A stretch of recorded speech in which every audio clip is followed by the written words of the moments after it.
There's no person in the world that does not have their own story, whether good or bad. Some of them are told, and fortunately many of them leave us with a choice and hope for our life about what to do and what not to do. It is for that reason that today I come to tell you about a unique and incredible event that happened in a country far away but very well known as Russia. As you know, this vast country is not only famous for its fairy tale landscapes, but also for the wild nature that inhabits it. Yes, Russia also has very dangerous places. In fact, there is a place that every person there fears to enter, and it is famously known as the taiga. No, do not let its immense forest hypnotize you by its beauty. Few are those who dare to enter there, and only a few, even if they are armed, return. For this reason, I invite you to stay with me until the end of this video. I'm sure you'll be really impressed with what you will see next. Alexei lay at his wife's funeral. Everything happened so fast. A heart attack was the cause. He knew she was sick, but he never thought that her death would come so suddenly. What he felt at that moment was sadness, desolation, so much so that he fell into absolute depression.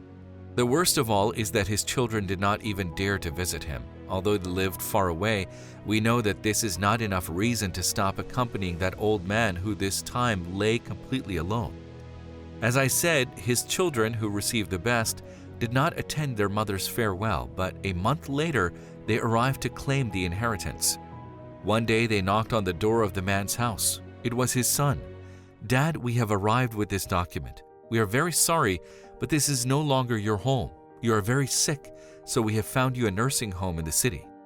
Your pension will now be ours, as from there we will pay for your food and stay. This house will be sold too. It will support with the expenses of your old age."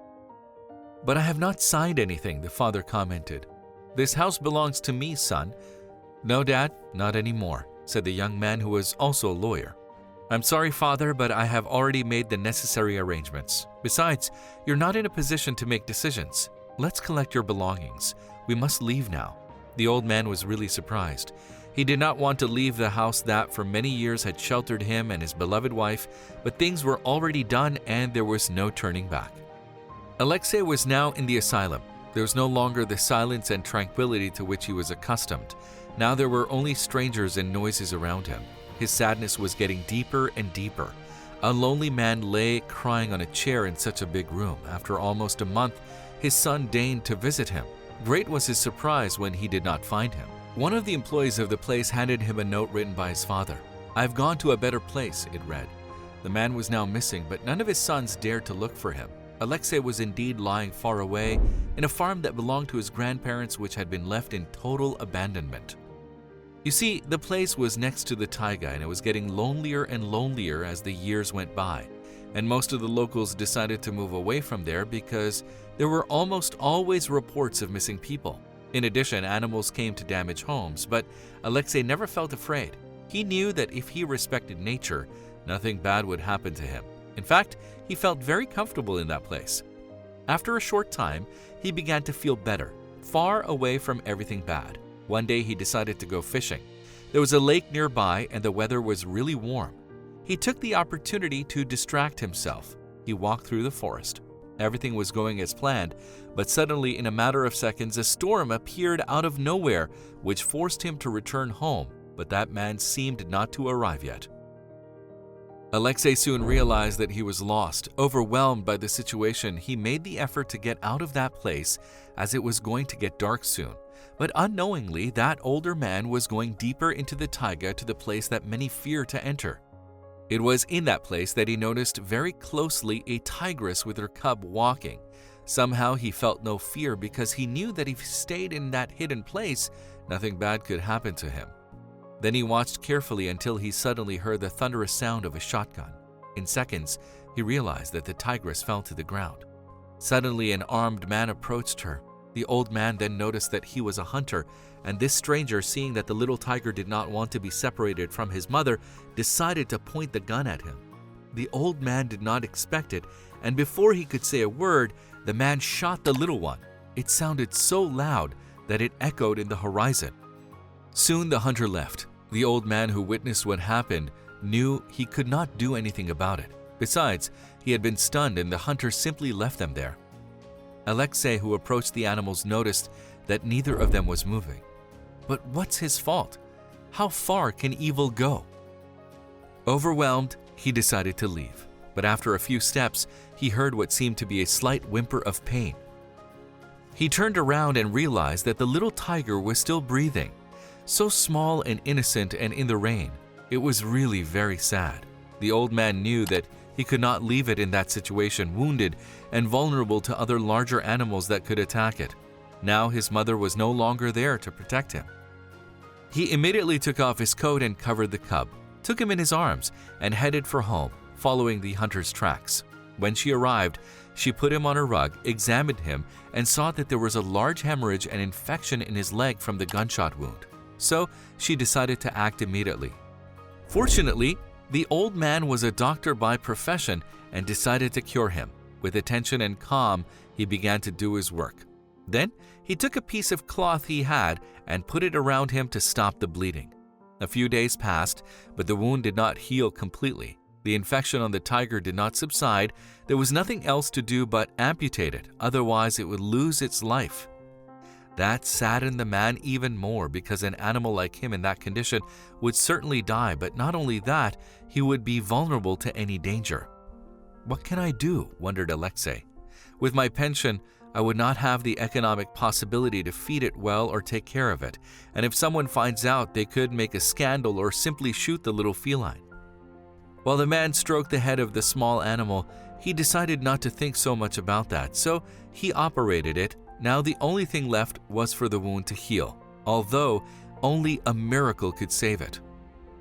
And so it was. Soon the feline began to recover. At the same time, the old man gave a name to his companion.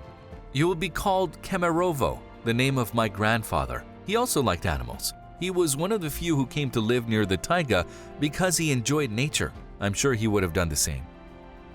Alexei looked at the sky. He was at least convinced that he did not do anything wrong. Fortunately, the neighboring houses were somewhat far away, and that was how the time passed. The puppy managed to recover. For months, the man kept it in captivity, cared for it as if it was his own son. Besides, to be honest, he had no one in this world. He felt loved and truly accompanied. However, one day the door of his house rang. A neighbor was in front of him along with other people who began to talk. "We noticed that you have a tiger in your house. We should stop it because if it was dangerous for all of us in the village, do not know how you could get it, but you should not have it," they said. Alexei did not understand how they realized that he kept a feline in his house. He was always careful, so he answered, "It's not a dangerous tiger. It's a very noble animal. Besides, it cannot walk well. It is not even able to climb stairs, let alone run. If I leave it in the forest, it will not live long. I promise you nothing bad will happen," replied the old man. "You say that now, but it could be deadly for you and the rest of us. Besides, we have children. You have to let him go to the taiga. He is a tiger. He will find a way to survive in his habitat." After those words, the people who were there started to retreat. However, they made it clear to the old man that if he did not send the tiger to the forest, they would take the feline the hard way. Alexei didn't know what to do. He simply nodded and then closed the door, and inside he thought it was the right thing to do, and he had no choice but to set him free. Hiding his friend won't do much good, and he was afraid that they would do something to little Kemerovo. Having no other choice, he went out to the taiga to leave him, but when he wanted to do it, he felt very sad. He did not want to say goodbye. He was his only friend in those months. He remembered then how he met him, and he feared that something similar would happen, but he could not take him home either. His limp was what worried him the most. However, despite his sadness, it was time to separate from him, so he walked and turned around, but the animal was trying to follow him. The man noticed and stood in front of him, and crying, he said, "Friend, you don't know how sad I am, but you see, I can't have you with me. They might hurt you, but I promise I'll come to see you every day. I'll leave you food and I'll keep you company." The tiger seemed to understand his words and began to walk until he faded away. Hours passed, and at night the old man was able to go to bed from crying so much, but unfortunately he forgot to put out the candle that lit him. Soon a fire began to consume the house made of wood. Alexei woke up when he felt the intense smell of smoke and the suffocating heat around him. He did not know what to do. He was cornered and soon lost consciousness. Some people noticed the incident, but everything had already burned, and even though everyone was trying to put out the fire, they sensed that the old man might have lost his life. However, when they entered his room, they couldn't believe their eyes. Yes, minutes later the old man woke up surrounded by many people. "You were lucky, old man," said one of the witnesses. "But what happened?" asked disoriented Alexei. "That tiger saved you. We found you under his body. He put himself as your protection, but he did not resist." The old man could not believe what he heard. He thought it could not be true, so he went to where he was, and there lay his body. "But how is it possible?" "No," cried the old man.